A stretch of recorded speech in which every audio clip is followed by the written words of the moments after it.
I'm Greg D. Doug. I started working at a public policy think tank. I've met really fun, smart people working to solve big problems.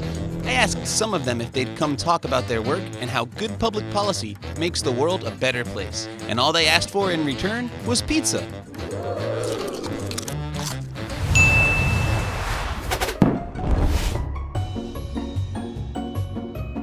Hey Terry. Greg. Good to see you. Good to see you. Ready to get some pizza and talk about public policy? Let's do it. All right, come along. Hey, thanks for getting in the car, Terry. There's that old adage, you don't get in the car with strangers. You're not a stranger. You're Thanks, a good man. friend. It's a pleasure to be in your car. It's nicer than mine. So anytime you want to come and pick me up, just feel free. You're an expert. For people who don't know, you study specifically education policy, right? So what does that mean? I mean, what are the sorts of things that you can change through education policy? Well, I mean, education policy itself is such a vast area of study because there's just so much that goes into making a school that each one of those different areas are worthy of study.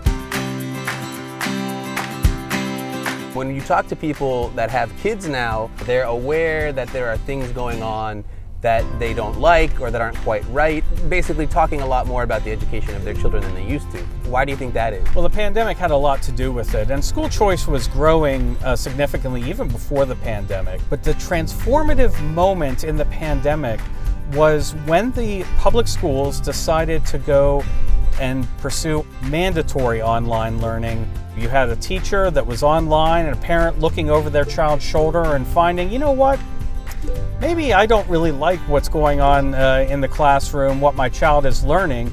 Well, these families started to find what they thought was a great school was indeed not a great school after all. And those concerns have really boiled over into what we have now seen to be a parental empowerment movement, unlike any that we have had in North Carolina for several decades. You told me that the best pizza is in Western Pennsylvania. Yeah, that's absolutely the case, mostly due to that fantastic immigration that we've had in from Europe.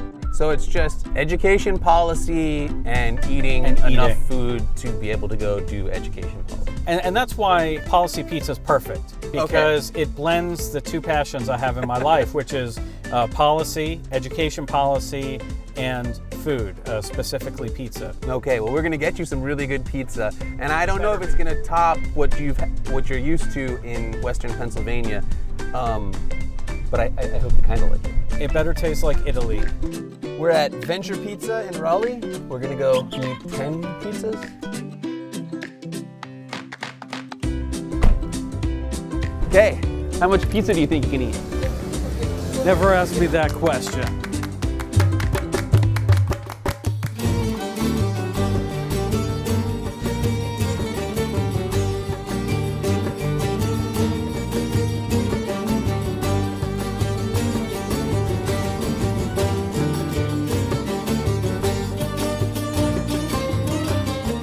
This is really good.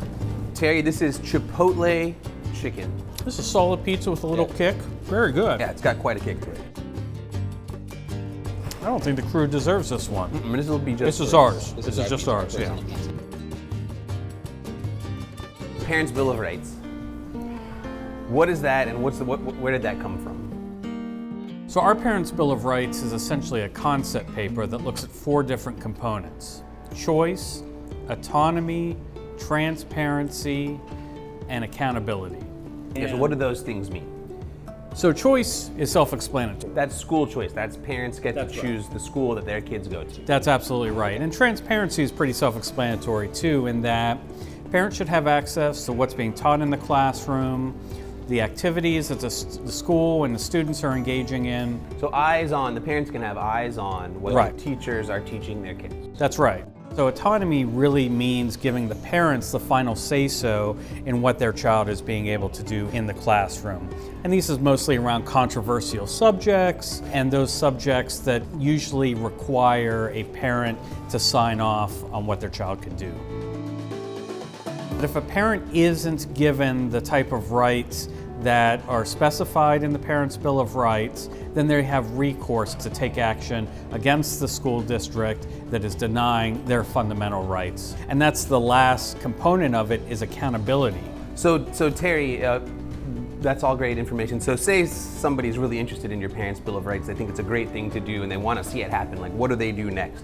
Well, I think first to go to johnlocke.org and look at what we have drafted. Talk to their legislators about why something like this is necessary and how it would help them as parents be effective advocates for their children. And the more that we can allow parents to exercise their rights, the better education their child will receive.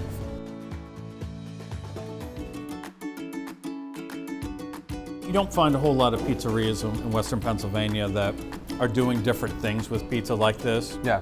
It's because we're a boring, predictable people from Western Pennsylvania, you know, so we don't like taking big risks. This is excellent, though. I like the drizzle on the top. That pizza was delicious. Thanks, Venture Pizza. Remember, you can learn more about the Parents' Bill of Rights at johnlocke.org. And join us next time on Policy Pizza.